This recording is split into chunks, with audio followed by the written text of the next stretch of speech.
Madame la députée Joliette. Merci beaucoup, Monsieur le Président. Juste pour fin de précision, le sujet de l'interpellation, c'est pas les libéraux n'ont jamais rien fait dans la Nodière depuis qu'ils existent. C'est pas ça le titre, je vais juste vous dire. C'est il y a une inéquité dans le financement des services et dans la réalité du soutien financier pour les services à la population dans la Nodière qui est accentuée par le défi démographique qui n'est pas pris en compte par le gouvernement. Donc, j'espère qu'il y a eu des choses qui se sont faites au cours des dernières années.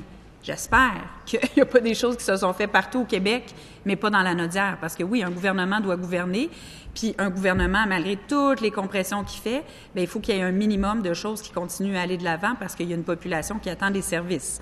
Donc, le but aujourd'hui, c'est d'essayer de comprendre comment on peut expliquer qu'à travers toutes ces années, toutes ces représentations, tous ces cris du cœur de la population de la Nodière, qu'il y ait toujours cette inéquité-là que je pense que j'ai mise de l'avant dès l'entrée de jeu tout à l'heure en matière de santé, notamment en ce qui concerne l'ensemble des statistiques que je mettais de l'avant, où, bizarrement, dans la Nodière, les statistiques sont toujours moins bonnes que dans la moyenne du Québec quand on parle de santé et de services sociaux. Et oui, même chose, j'ai mis de l'avant des éléments très concrets en matière d'infrastructures scolaires. Savez-vous quoi, Monsieur le Président? On entend beaucoup parler de l'état terrible des écoles dans la région de Montréal. Mais savez-vous quoi? C'est la Nodière qui arrive en deuxième position de ce triste palmarès des bâtiments avec un déficit de maintien. Donc, c'est près de 50% des écoles dans la Nodière qui ont un déficit de maintien. Ça, c'est énorme. C'est énorme, d'autant plus que j'arrête pas de le répéter, mais je me dis que ça va finir par percer, que nous avons une population en croissance, 100 000 personnes de plus sur une population de 500 000. Fait qu'imaginez les défis.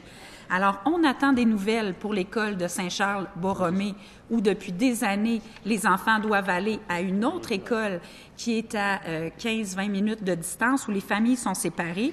Même chose pour l'école de la Seigneurie dans le sud de la Nodière. À Mascouche, je le répète, il va y avoir des enfants assis dans des modulaires à la rentrée scolaire. Comment on peut expliquer ça?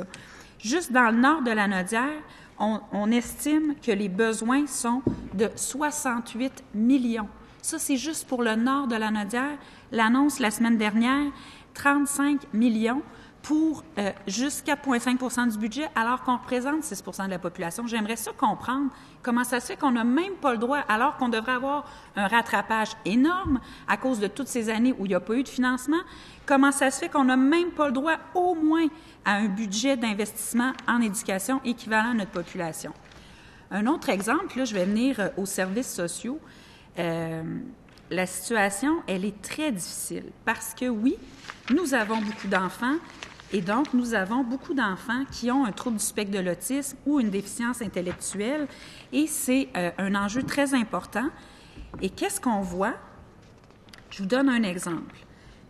Les programmes, par exemple, pour l'assistance financière aux loisirs des personnes handicapées, bien, imaginez-vous donc que la demande qu'on a faite, c'est de 788 000, c'est-à-dire, on est conscient que tous les besoins ne seront pas comblés, mais les besoins sont de cet ordre-là, et le montant qui a été accordé, 62 000 Le répit, on voudrait pouvoir avoir du répit digne de ce nom dans la région.